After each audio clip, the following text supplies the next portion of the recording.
A 4-month-old baby who has never seen a snake in her life is shown two photographs side by side. Nothing in the pictures moves, nothing makes a sound, but her pupils dilate at just one of them, every single time. She has never learned to be afraid of anything yet. So, how does she already know? For decades, the assumption was simple: fear is learned. You touch a hot stove, you flinch from it forever.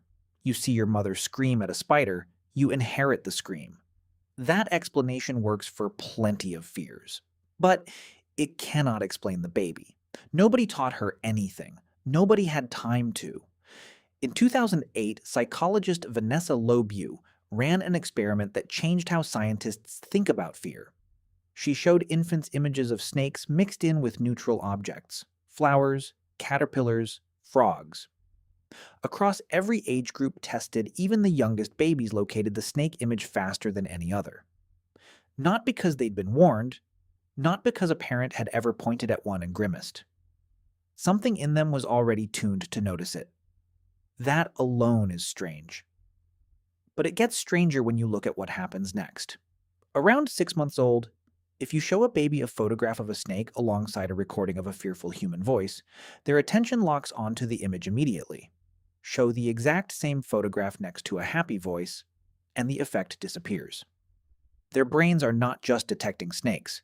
They are cross-referencing danger signals from other humans before they can walk, before they can talk, before they have ever been bitten by anything in their life. So where does this come from? The leading theory is called prepared learning, and it says some fears are not learned from scratch. They are preloaded, like software waiting for the right trigger. You are not born already afraid of snakes and spiders. You are born primed to become afraid of them faster and more permanently than almost anything else, the instant you get even one small signal that they are dangerous. Psychologist Öhman tested this directly. He showed adults two sets of images: snakes and spiders in one set, guns and electrical outlets in the other, and paired both sets with a mild shock.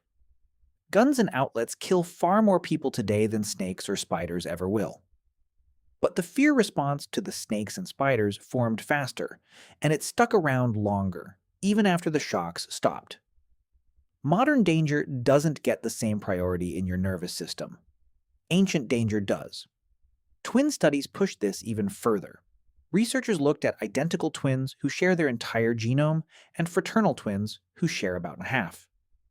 When one identical twin developed a specific phobia, snakes, heights, the dark, tight spaces, the other twin was significantly more likely to develop the same one, even when they were raised in completely different households by different families.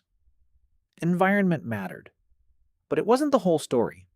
Something ancient was riding along in the DNA itself, waiting for a chance to switch on.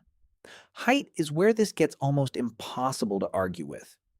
In the 1960s, developmental psychologists built something called the visual cliff, a table with a checkerboard pattern on top, and a sheet of thick glass extending out over what looked like a sudden drop. Babies just old enough to crawl were placed on the shallow side and encouraged by their mothers to crawl across the glass, toward what looked like empty air. Almost none of them would do it. They could feel the solid glass under their hands. They could see their mother waiting on the other side. It didn't matter. Something older than trust in their own mother told them not to go. That something older has a name now. Researchers studying the amygdala, a small almond-shaped structure buried deep in the brain, have found it lights up in response to snake-shaped objects and sudden drops faster than the parts of the brain responsible for conscious thought. You don't decide to be afraid of the ledge. Your amygdala fires before the rest of your brain even finishes processing what it's looking at. Fear in these specific cases isn't a thought. It's a reflex your ancestors needed 100,000 years before philosophy existed. But not every fear works this way, and this is where it gets personal, because most of the fears people are actually embarrassed about, public speaking, failure, rejection, being laughed at, don't show up in any of these studies.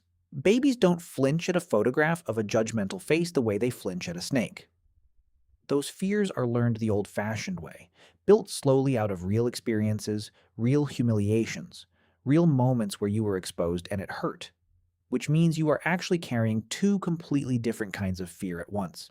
and they were never supposed to be treated the same. One kind is ancient, wired in before birth, faster than thought, impossible to reason your way out of because it isn't reasoning in the first place.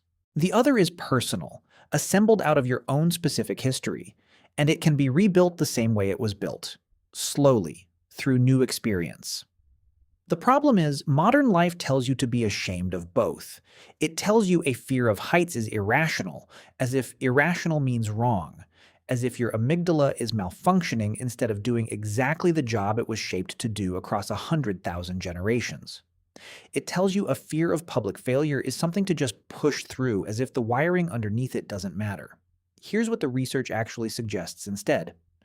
If your fear is the fast kind, heights, sudden drops, the dark, certain animals, you are not broken.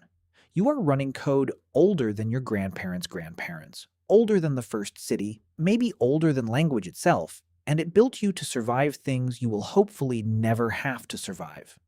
If your fear is the slow kind, the fear of being seen, of being wrong, of being laughed at, that one was built by your specific life, and it can be rebuilt the same way, piece by piece, through new experience layered over the old.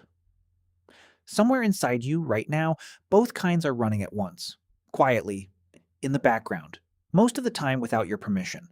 The baby who flinched at the photograph never learned to be afraid. She was simply the latest link in a chain that goes back further than anyone can count. And so are you.